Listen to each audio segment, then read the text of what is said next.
Leo woke up abruptly, as if he had been thrown to the surface from some deep place where there wasn't enough air. His heart pounded in his chest, his fingers trembled, and his skin glistened with sweat. Damp spots marked the pillow, and the room was silent, so silent that even the old clock on the wall seemed to have stopped. Outside, Kiev slept under the rain. The light from a street lamp crept across the walls and dissolved into the darkness. Raindrops tapped against the windowsill, echoing something distant. Not just rain, but footsteps from another world. He didn't immediately realize where he was. His pupils still caught fragments of the dream, surreal yet piercingly vivid. A city with spires glowing from within as if alive. Skies filled with creatures with transparent wings, moving like thoughts without bodies. And above it all, a song. A melody so sorrowful that even his dream wanted to cry. Leo breathed deeply, trying to return to reality. On the table, a cup of yesterday's coffee, a crumpled sketch of a new project, an open window letting in the damp night. Yes, he was home. Just a dream. Just exhaustion. Leo was an architect, a man of precision, lines, and scale. His life had long become a blueprint. Level days, predictable mornings, flawless routines. Coffee, black, no sugar. Metro at 8:17. Office, hum of the air conditioner, monitor glow, tired eyes of coworkers. Evenings, silence, sometimes wine, and solitude, the kind you wear like an old coat, not because you love it, but because you no longer notice it. But that night, loneliness felt different, heavier, almost tangible, as if someone had been there beside him, but was now gone. And the space left behind still breathed with their absence. He stood up and walked to the window. The night-shrouded podal glistened with rain. Asphalt, street lights, wet signs, everything looked calm, ordinary. Except for one thing. The silence. Too deep, as if the city had stopped breathing for a moment. And then he saw it. In the glass, instead of the familiar courtyard, there was something else. A dim glow of spires, domes lit from within, and strange shadows moving among them. He blinked. The world melted away. Only his reflection remained. Pale, weary, pupils dilated as if after darkness. Overworked, he muttered quietly. Or losing my mind. He tried to laugh, but his voice failed him. And at that very moment, the air in the room shifted, carrying a scent of ozone, fresh like after a storm. Then came the sound, faint but clear. A melody, the same one from his dream. In the morning, Kiev was itself again, gray, hurried, smelling of coffee and diesel. People rushed by, avoiding each other's eyes. Leo walked toward the metro, lost in music from his headphones. Yet every song seemed to merge with that other melody, the one from the night. He couldn't shake the feeling that something was watching him. Not people, but space itself. Every reflection in glass, every puddle on the sidewalk felt like an eye observing. When he descended into the metro, the air was thick. Metal, moisture, the crowd, and among them all, her. Tall, wearing a light dress that didn't suit the October cold. Dark hair, long, with drops of rain glittering on the strands. A book in her hands. No cover, just an old, worn-out volume. And her eyes. They looked straight at him. Not curious, not fearful, but with recognition. The way one looks at someone they've been waiting for. Leo froze, unable to look away. And then the flicker of lights, the roar of the arriving train, the crowd surged forward, and she was gone, as if a wave had washed her away. He turned, searching for any trace, a hem of the dress, a shadow, a movement. Nothing. Only her reflection in the glass doors, and there, instead of the station, for a brief second, the same dream city appeared. A star-filled sky, glowing domes, and winged figures soaring above them. At the office, he tried to focus. Monitor, drawings, numbers, the rhythmic clicking of keyboards. But every time he looked away, shadows flickered in the screen's reflection, as if someone was standing behind him, and when he turned, nothing. His colleague Artem glanced over. "You look like you've run a 3-day marathon. Did you sleep at all?" "Not sure," Leo replied. "Coffee, then?" "I'm already overdosed." "Then maybe not coffee, maybe a doctor," Artem laughed. "You look like you've seen a ghost." Leo met his eyes. "Maybe I have. Don't tell me it's the spirit of Kiev, or I'll do an exorcism right here in the office." Leo smiled, but not sincerely. A phrase echoed in his mind, unshakable. "You see another city." Evening. The rain had returned, fine and wind-driven. Leo walked down Andreevsky Descent, holding an umbrella that barely helped.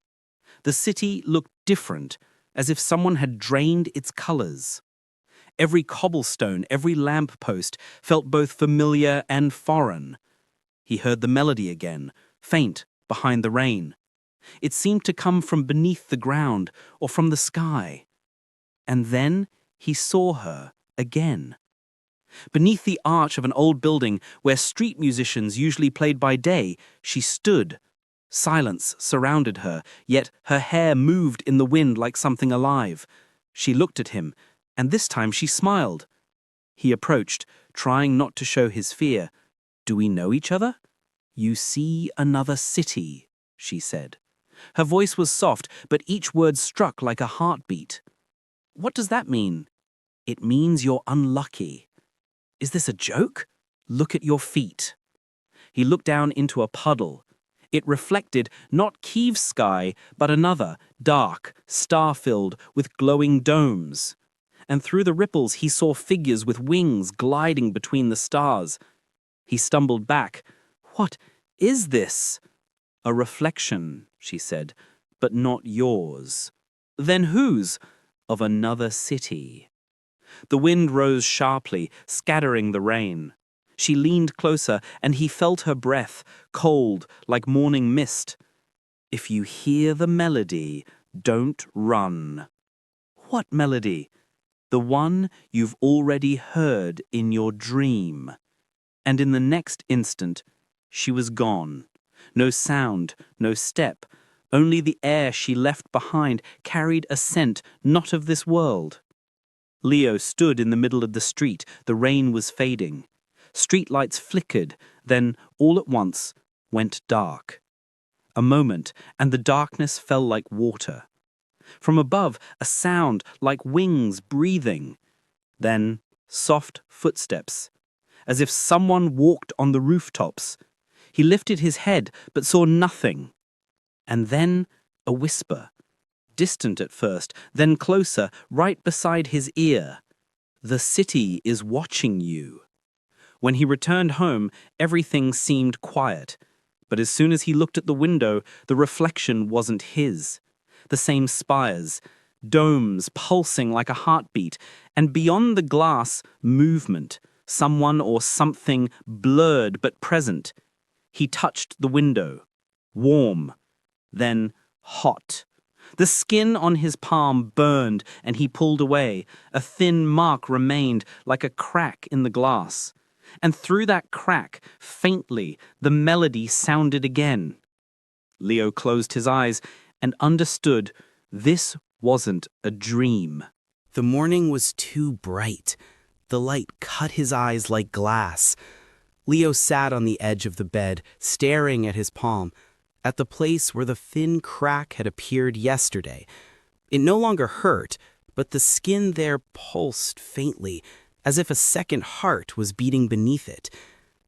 He tried to convince himself that it was all just exhaustion, rain, lack of sleep, caffeine. But when he approached the mirror, his reflection looked wrong. His eyes, darker. His skin, paler. And the worst part, for a brief moment, he saw his reflection breathing out of sync with him. When he inhaled, it held its breath. When he blinked, it didn't. Its eyes stayed open. He stepped back. For a second, a whisper slid through the air. It's not you looking into the mirror. It's the mirror looking into you. The phone rang suddenly, startling him with its sharpness. "Leo," Artem's voice was hoarse but familiar. "You coming in today? We're submitting the drawings. Can't finalize the facade without you." "Yes," he said, barely recognizing his own voice. "I'll be there." Before leaving, he paused by the window. The sky over Kiev was low and heavy, as if ready to fall. Leo looked down. The puddles shimmered again. This time, a face. His own, but slightly twisted, seen from a wrong angle. And a smile, cold, foreign. He turned away abruptly. The clang of a tram bell below sliced through the silence, and reality seemed to snap back into place. The office was its usual chaos. Papers, screens, voices. Yet everything felt slightly muffled. As Leo passed by his coworkers, he noticed how they blinked with a slight delay, as if the scene around him played with a lag. His mind whispered, "You're just tired." His heart answered, "Something's wrong with the world itself." "You sure you're okay?" Artem came closer, handing him a folder. "Seriously, man, you look like you've seen the devil." "And if I did? Then tell him not to drop by unannounced," Artem joked, but his smile faded quickly. "Did you hear that?" Leo asked suddenly. "What?" "The melody." "What melody?" Artem looked uneasy. "Nothing," Leo replied, but the sound remained, faint, deep inside his ears, as if someone was drawing a bow across strings inside his skull. He couldn't work anymore. He walked out into the hallway, leaned against the cold wall, and breathed in deeply. The world spun. Shadows on the floor trembled as though stirred by wind, yet every window was shut. And then he saw her. Iris stood near the emergency exit, wearing the same light dress, though outside it was daytime and raining. Her hair didn't get wet from the rain that streaked down the glass behind her. "You weren't supposed to appear," he whispered, unsure if he said it aloud. "I don't come," she said softly. "The city shows me when you look too long." "What's happening?" "The boundary is thinning." "Between what and what?" "Between what you see and what sees you." She took a step closer. Her gaze was deep, bottomless. "If the world on the other side opens completely, you won't be able to come back." "How do I stop it?" "Don't stop. Listen." "Listen to what?" "The melody. It doesn't call, it warns." The lights flickered. Ira vanished. Only the echo of her voice remained, a faint vibration in the air, like a plucked string still trembling. Leo returned to his desk. Artem was saying something, but the words sounded as if they came through water. On the monitor, the drawing of the new building's facade. Only now he noticed, in the reflection of the windows, tiny dark figures stood, all of them with wings. He looked away, then back again, and saw the shadows moving. The blueprint distorted. The spires of the building stretched higher, the sky turned black, and from the windows grew light, alive, like fire. For a second, the screen flared, and he felt it burn his fingers. When he jerked his hand away, the crack on his palm was glowing faintly. Artem rushed over. "Leo, you okay?" Yeah, must have been a short circuit." But inside, everything screamed. No, it wasn't. It was an echo. That evening, he walked home on foot. He couldn't make himself go down into the metro. Too many reflections there. The air was heavy, thick enough to slice with a knife. Every shop window, every puddle, every gleam of glass, none of them showed Kiev anymore. The city on the other side was no longer waiting. It was moving. In the windows shimmered lights forming shapes, tall, bent, winged. They stood with their backs turned, but some began to slowly turn around. "Don't look into reflections," Ira's voice echoed in his head. "If you see yourself, it's already too late." He walked faster. The rain turned to snow, melting on his shoulders. And just as he turned into his courtyard, he heard it again, the melody. But this time, it wasn't coming from far away. It was coming from inside his apartment. He opened the door. In the darkness, the laptop screen glowed, though he was sure he'd turned it off. On the monitor, the same city, only now it was moving.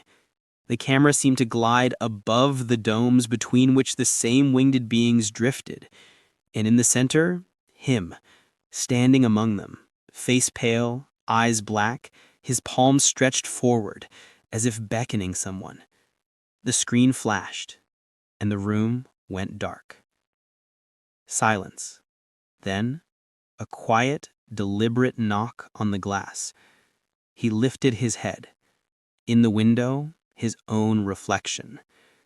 But the smile wasn't meant for him. The silence was so thick it was hard to breathe. Lev sat motionless, staring at the dark laptop screen. It was off, yet still reflected his face.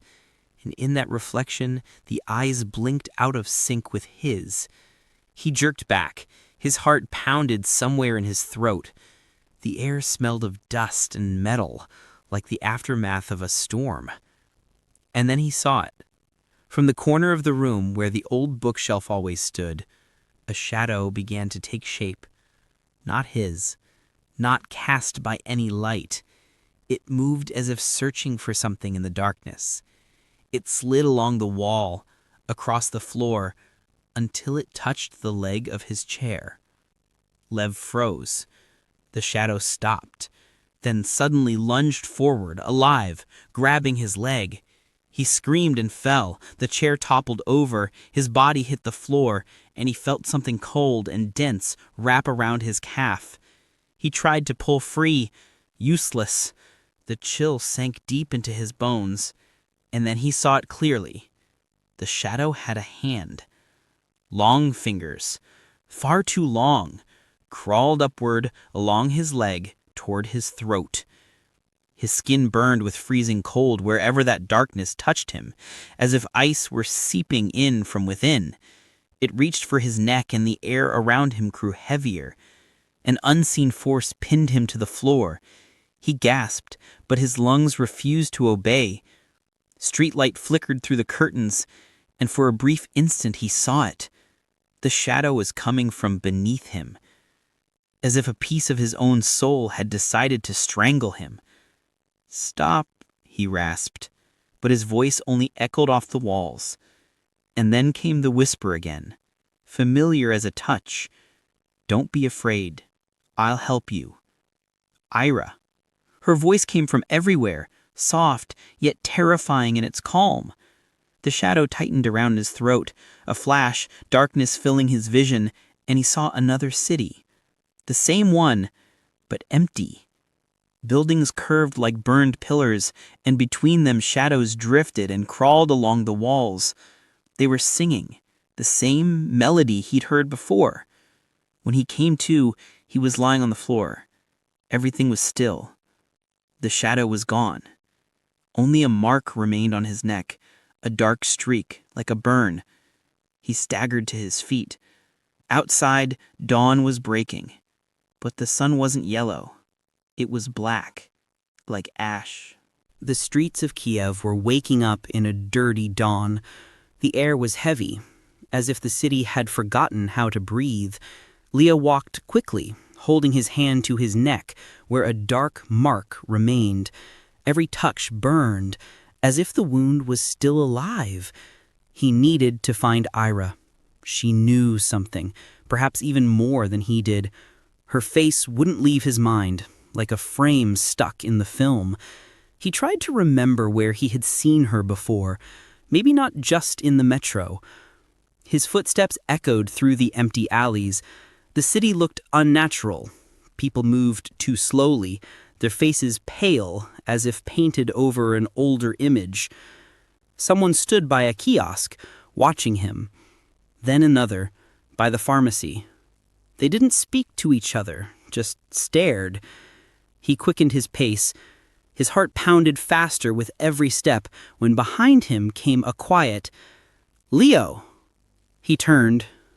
No one. Only the air stirred as if someone had just moved. A puddle gleamed underfoot, and in the water he saw not his own reflection, but someone else's eyes, calm and observant. He recoiled, the puddle rippled, and the eyes vanished. It was still drizzling over Podol. Leo stopped by a small cafe, hoping to find at least someone who looked ordinary. The barista behind the counter greeted him with a warm smile, but something about her was wrong. The eyes, too attentive. And when he handed her the money with trembling fingers, she leaned closer and whispered, "She's waiting." "Ira? Quieter." Her smile didn't fade. "You're thinking too loudly." He stepped back. His heart skipped a beat. From the next table, a man in a dark coat stood up. No coffee, no phone, just sitting and waiting. Two more entered the cafe from the street, exchanging a subtle glance. All three, like shadows pretending to be human. Leo rushed to the door. He stepped into the rain, not knowing where to run. At the intersection, he turned sharply into an alley, the one in which he had once seen Ira. Footsteps behind him quickened. "Stop," said one voice, calm as a blade drawn across glass. "Stay back. I don't know you." "But we know you." He turned and saw that in their hands they held not weapons, but candles. The flames didn't flicker, though the wind tore through the buildings. Their shadows fell wrong, not in the direction of the sun. Leo stepped back, and then, amid the scream of the wind, he heard that same melody. Somewhere far away, through the noise of the rain, something familiar was playing, faintly. Ira was close, but now, not only her. He didn't remember when he lost consciousness. Only darkness, the rustle of rain, voices blending into whispers. When he came to, he was lying on a cold floor, hands bound, body heavy as stone. Around him, a circle drawn in chalk, thick with strange symbols. The air smelled of iron and wax. The place was old, perhaps the basement of some temple or an abandoned factory. Candles around the circle cast a reddish glow. Shadows on the walls moved, though the people stood still. They were all in dark cloaks with hoods. Their faces were hidden, but a chill came from them, like from an open grave. One leaned toward him, and Leo saw his lips move, though the sounds were not human. The noises were like a broken radio trying to speak. Leo screamed, and it only made the creatures laugh. "Don't be afraid," a woman's voice came from the darkness. Not Ira, another. Deaf, hollow. "We are only awakening what has long slept inside you." Suddenly, they all began to move, not like people, like marionettes pulled by invisible strings. Their bodies jerked and bent, bones cracking, hands trembling in a grotesque dance. They whirled around the circle, chanting words impossible to repeat. Candles went out one by one, leaving only the flicker of the symbols. The air grew thick, almost alive. Leo tried to rise, but the ropes burned his skin like heated wire. Then he felt it. In the same hand that bore the scar from the shadow, a pulse. The pain grew, as if something inside him was tearing through his veins. He screamed. The world exploded in sound, and something black burst from his palm. Not smoke, not blood. They were shadows, sharp, alive, ravenous. They slipped out of him like a swarm of dark creatures, hands without bodies, faces without eyes, mouths without end. Each shadow hissed like a serpent and lunged at anything that moved. The occultist screamed. One creature dived into a man's body, his eyes burst with light, and he began to laugh until blood poured from his mouth. Another woman was torn in half midair. From her chest erupted another shadow, darker than all the rest. Cries, hissing, sobs, everything merged into chaos. Candles toppled, fire licked the walls, and the symbols on the floor pulsed like living hearts. The darkness became matter. It breathed, laughed, sliced through the air. It remembered who had freed it. Leo lay in the center of the circle, his hand blazing with black fire. With every heartbeat, a new creature flew out. They were no longer just escaping. They were searching. And then, amid the chaos, she appeared. A shadow. Tall. Faceless. With arms stretching through the smoke. It moved slowly toward Leo, its fingers swaying like branches in the wind. Before he could react, its hand gripped his throat. He couldn't breathe. The air in his lungs turned to ice. Images flashed before his eyes.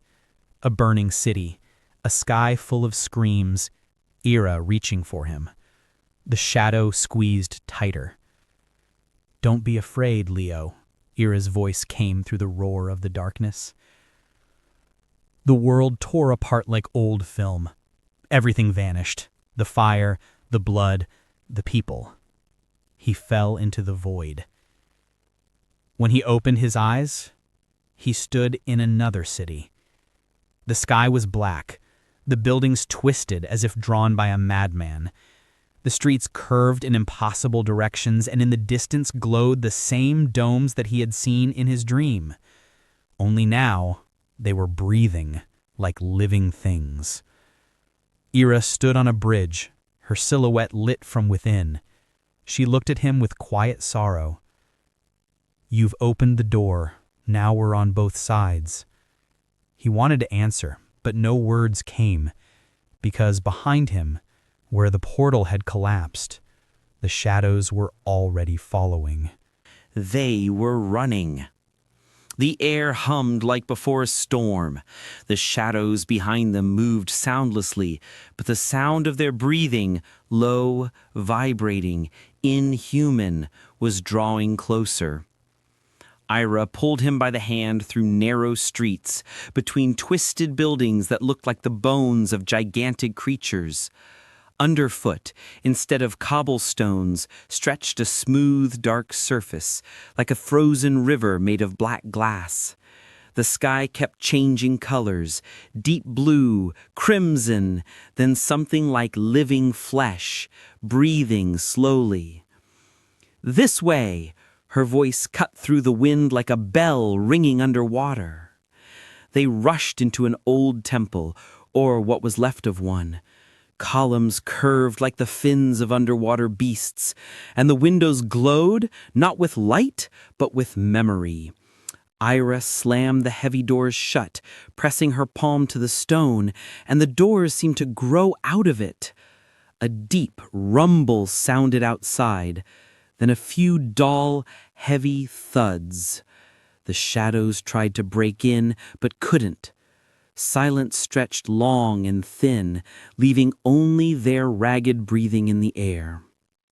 Leo leaned against the wall, chest heaving. "What is this? What is this place?" His voice trembled. He didn't recognize it. "This is Kiev," Ira said calmly, "but not the one you know. This is its deep memory." "Memory," he laughed nervously. "You hear them out there? Those are beasts. They're tearing everything apart." "Not beasts," she said softly. "They are echoes, shadows of those who once lived here but forgot their faces." He turned to her. In her gaze was something unbearably calm. They came out of me, he whispered, out of my hand. How? Why? Because you are the bridge. I'm what?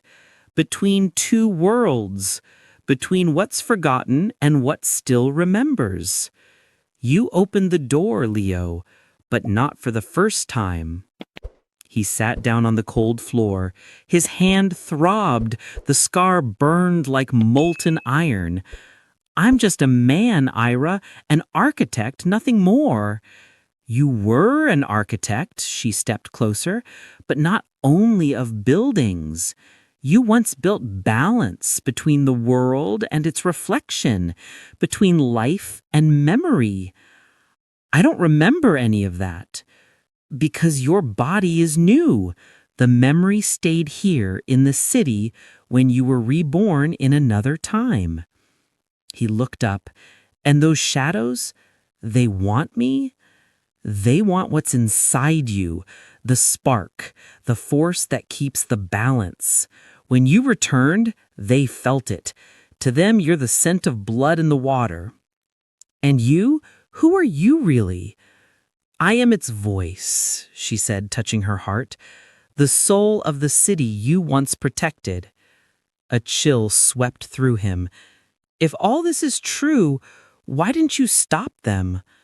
Ira lowered her eyes. Because I am memory, not action. I can only show, not change. But you can. Suddenly, the stone in the wall trembled. Black light seeped through the cracks. They've found us, Ira said. This refuge won't hold for long. She took his hand, warm, alive, real. Before they break through, you must remember, not everything, just the beginning. The beginning of what? The beginning of who you were when you first saved this city. The world around them shuddered. The temple began to slowly turn like a giant clockwork mechanism. The temple was becoming dangerous.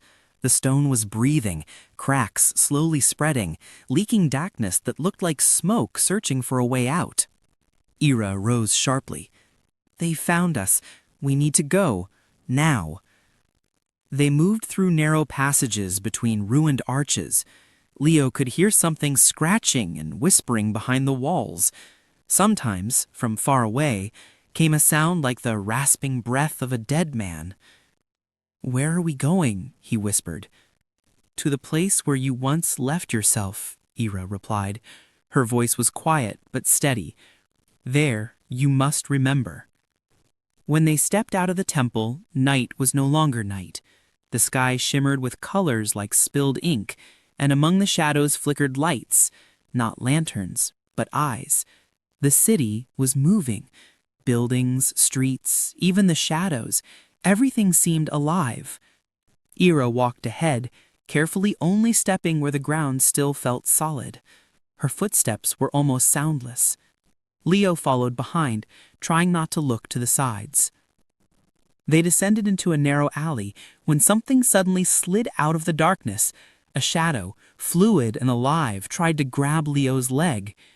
He lost his balance, almost fell, but Ira pulled him sharply toward her. They fell together on the cold stone, their faces just inches apart. Her hand was still gripping his. For a moment, time stopped. Leo saw the fragments of the city's shattered starry sky reflected in her eyes. Silence. Only their hearts, his and hers, beat in unison, echoing each other. "Are you all right?" Ira whispered, not looking away. "I think so," he gasped for air. "If it weren't for you—" "Don't thank me. You'll have reasons to later," she said with the faintest smile, simple, human, and somehow that smile cut deeper than fear itself. They stood up. Ira didn't let go of his hand just yet. "Everything here reacts to fear. If it senses you're afraid, it comes closer." "It's hard not to be afraid when you're walking through hell," Leo murmured. "Then think of something else, something warm. Think of me, for instance." She said it half jokingly, but there was a strange sincerity in her tone. Leo couldn't find an answer. They walked on. From time to time, Ira stopped and listened, and he saw how, in the trembling light, her face seemed both human and something else, soft but almost transparent, as if she were made of the same light that seeped through the cracks in the sky. "Who were you before all this happened?" Leo asked. "Before I became part of the city," she thought for a moment. "I just walked its streets, watched the river, listened to the rain on the rooftops. That sounds very human, because I still remember what it felt like to be alive." Her words carried a quiet sadness. "And you?" she asked. "What did you do before you saw this world?" "Projects, drawings, deadlines, and silence. A lot of silence." "Lonely?" "Yes, but I thought I got used to it." Ira glanced at him briefly with that soft smile, full of understanding rather than pity. "People never get used to loneliness, Leo. They just learn to hide how much it hurts." The wind brought the smell of smoke. Something was burning in the distance. The city moaned. "We're close," Ira said. "There, across the bridge." The bridge was strange, narrow, but long, like a rolled veil. Beneath it flowed not water, but a current of dark shadows, writhing as if alive. Ira took the first step, and the bridge lit up faintly beneath her feet. "Step only where I step, and don't look down." In the middle of the bridge, something trembled again. The shadows below rose like a gust of wind, wrapping the air.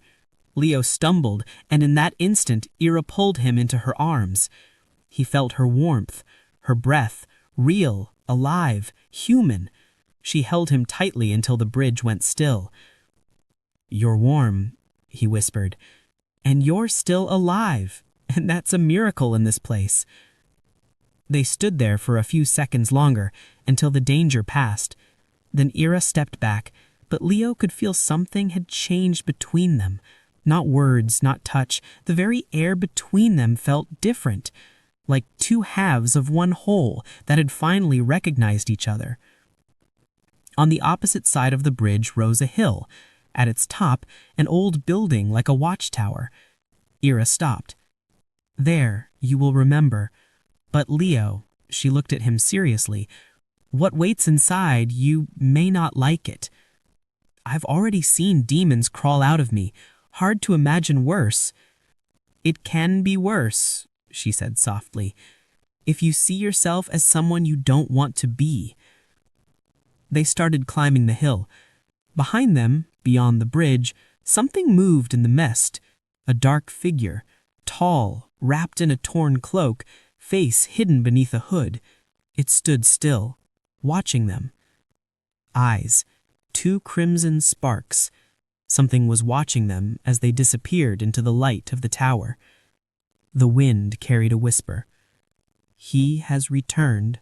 The tower rose above the city like a fragment of another time.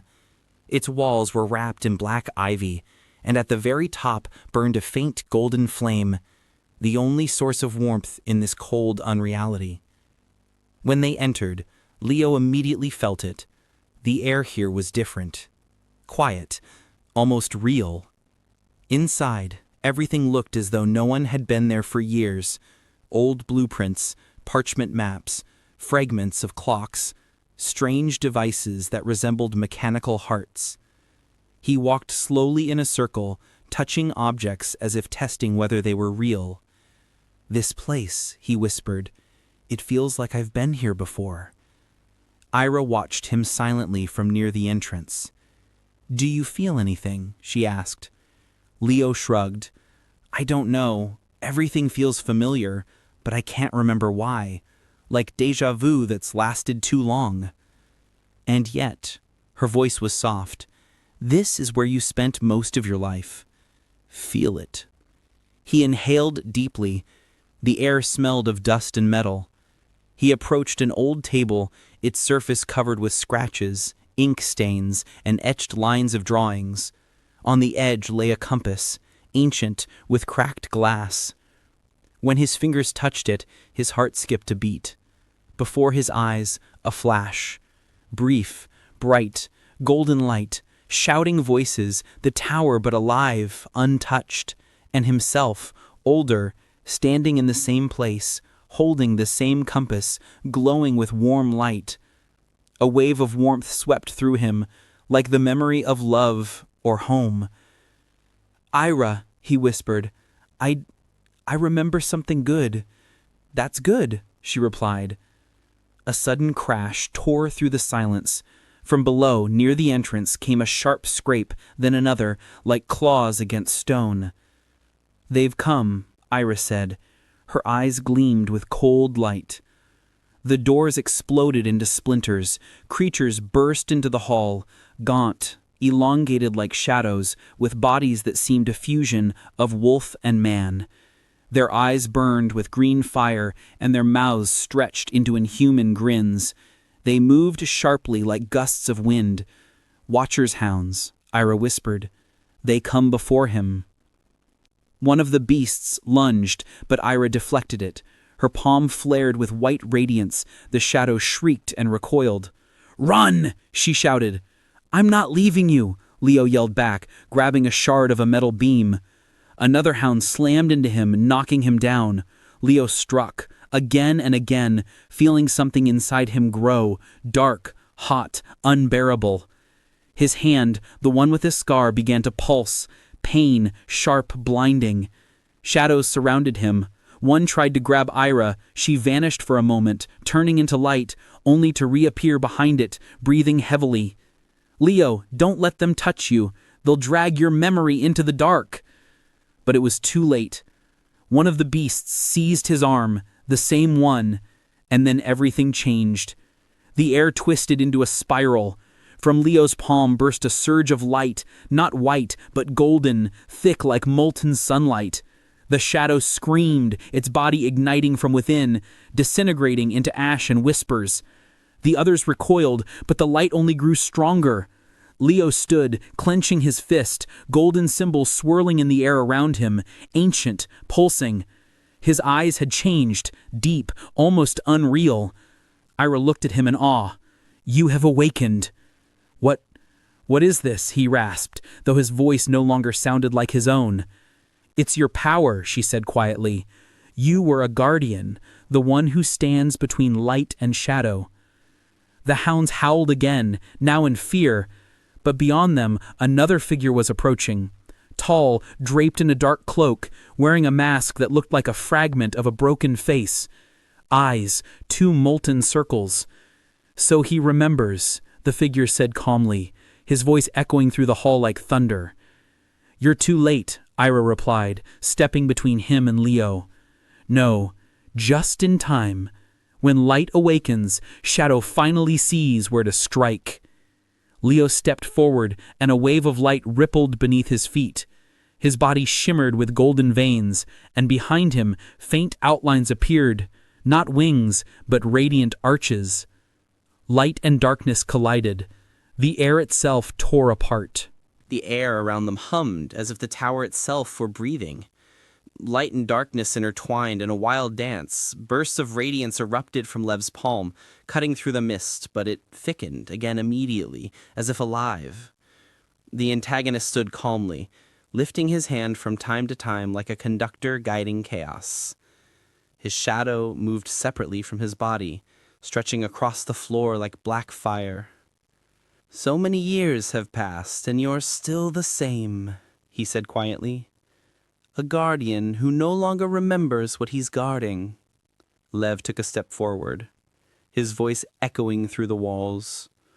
"Who are you?"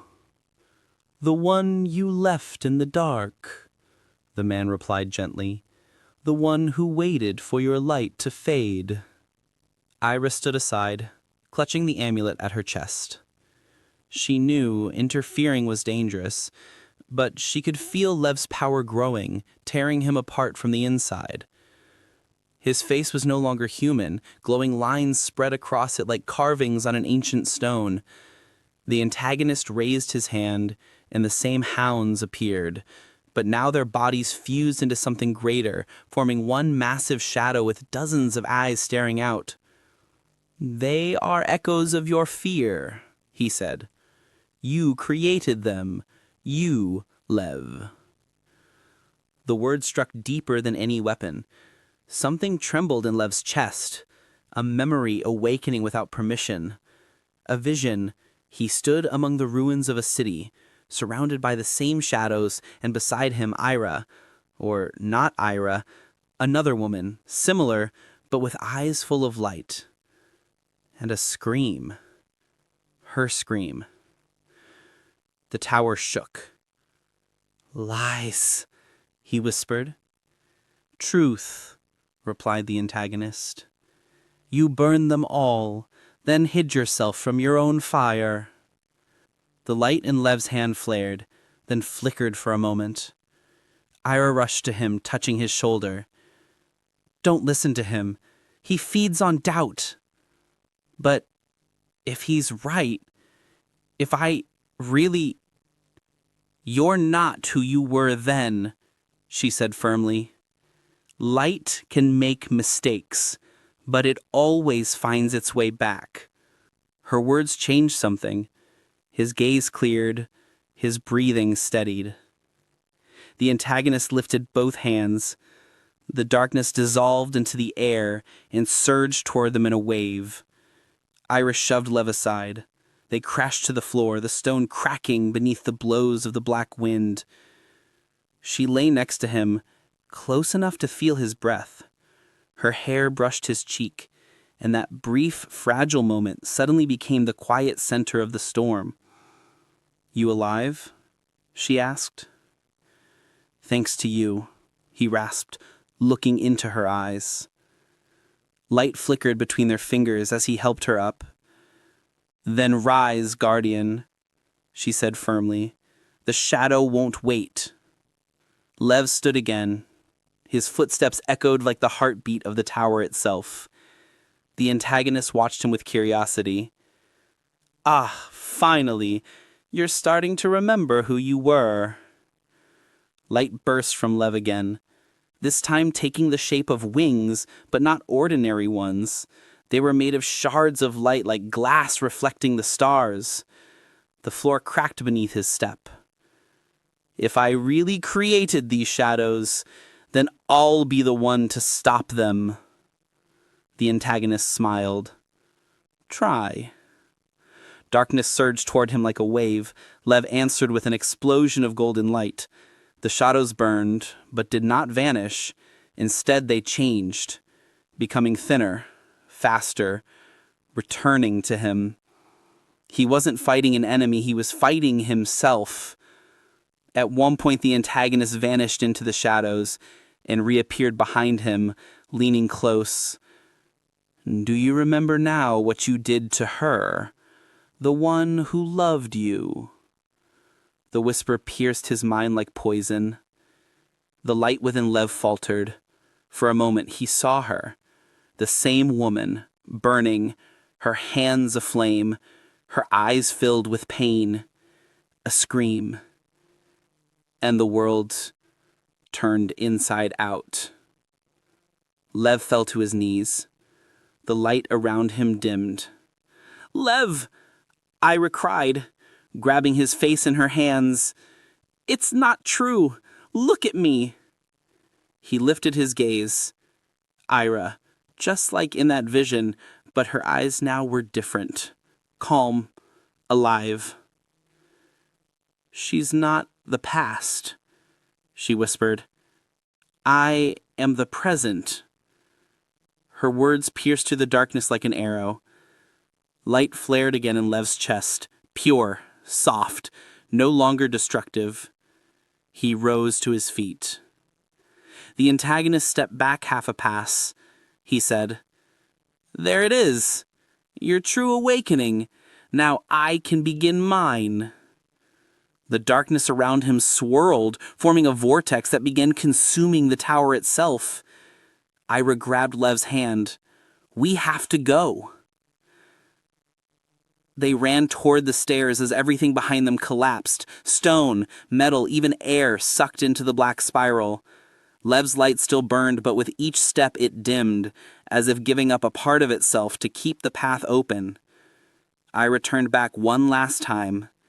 In the vortex of darkness, among the shattered walls, stood the antagonist, his eyes glowing, his smile inhuman.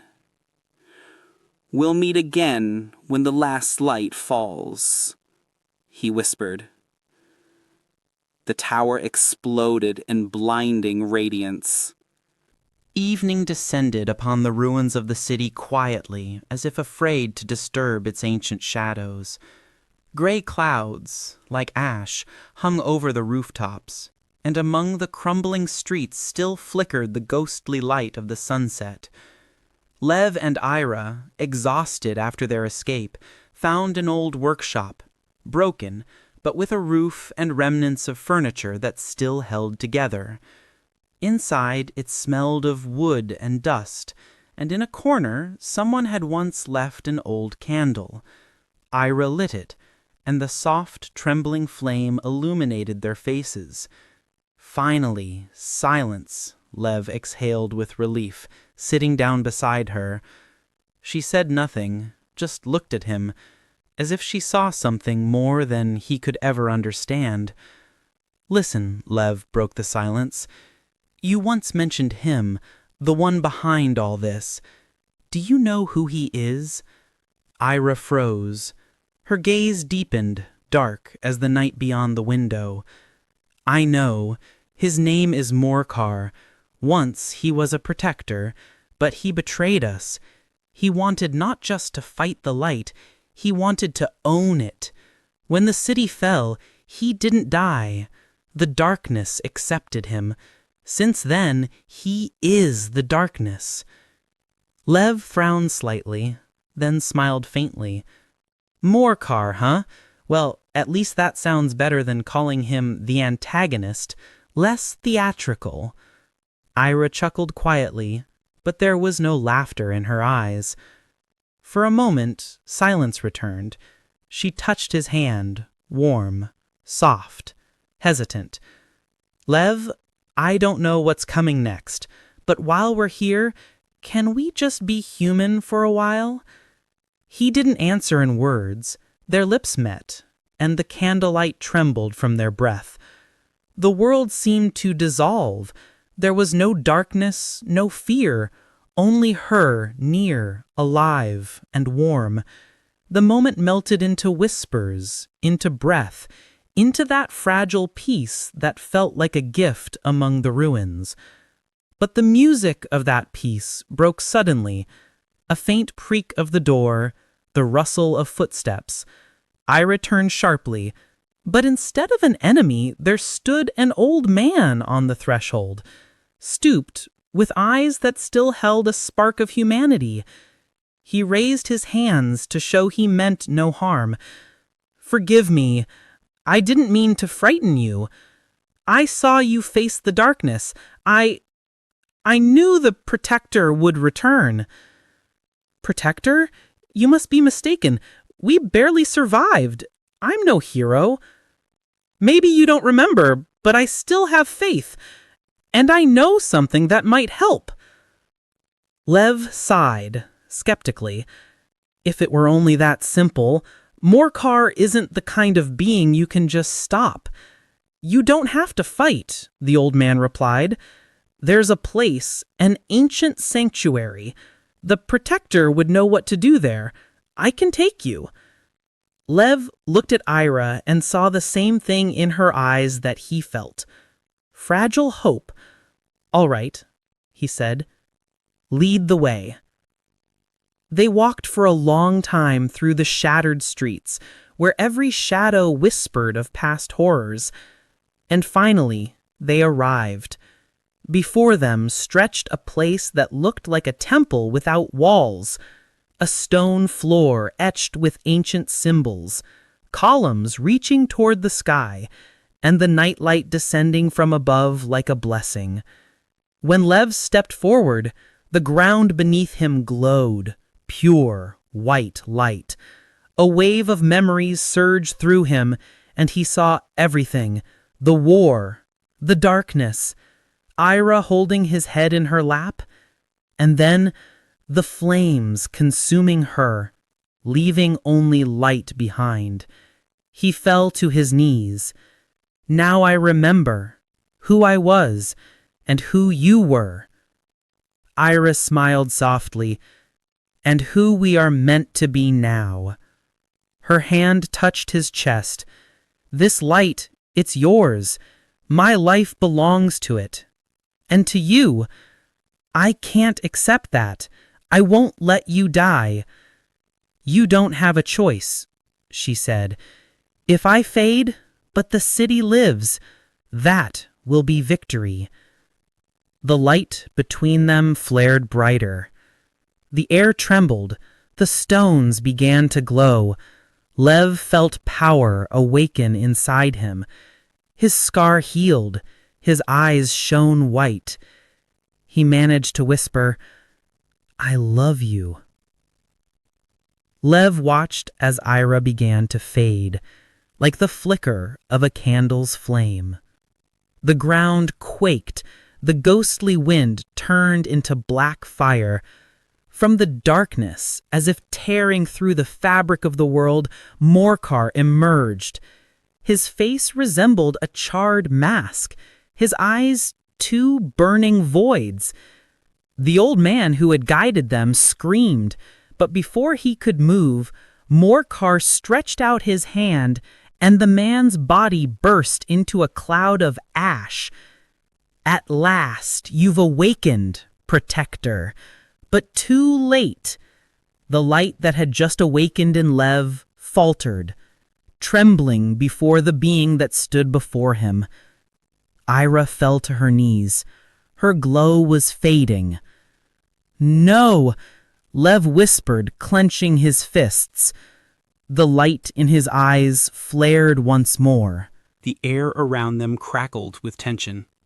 The stone floor, covered in glowing runes, seemed to breathe with light.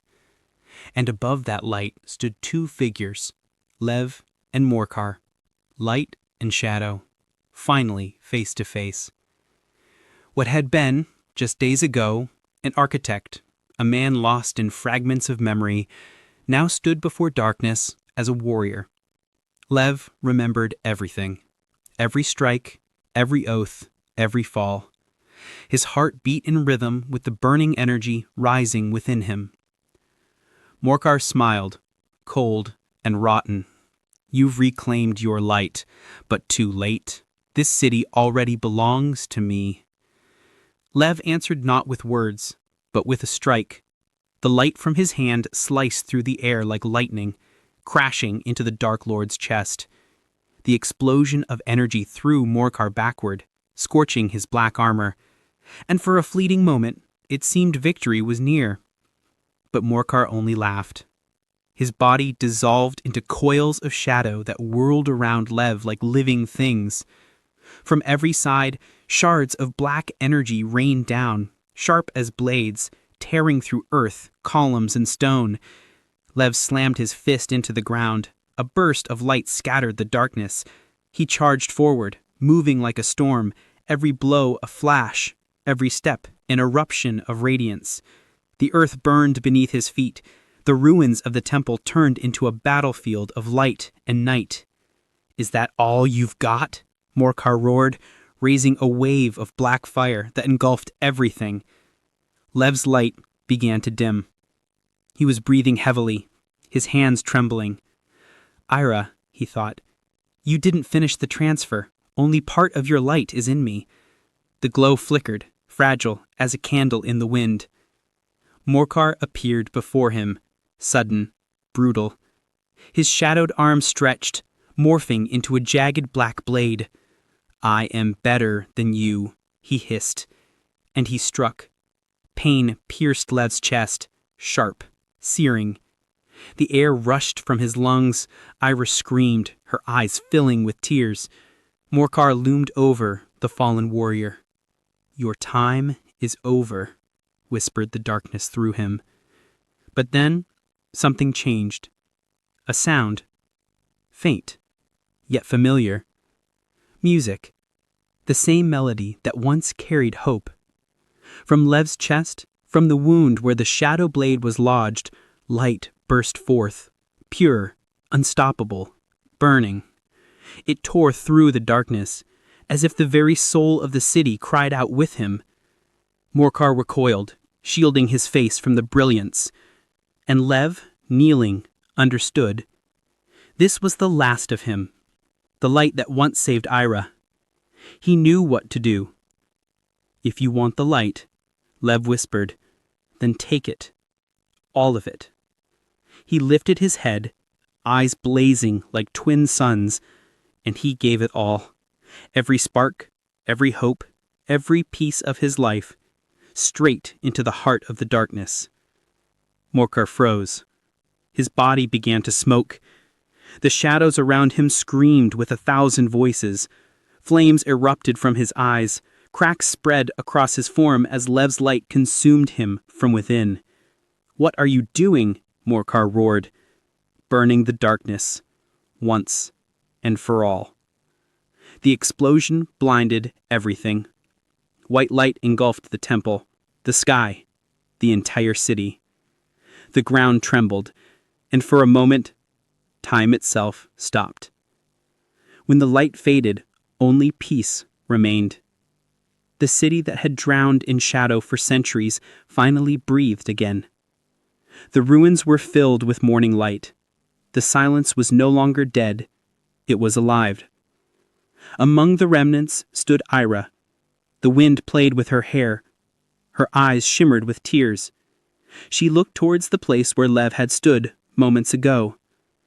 Now only a fragment of his medallion lay there, glimmering with the last trace of his light.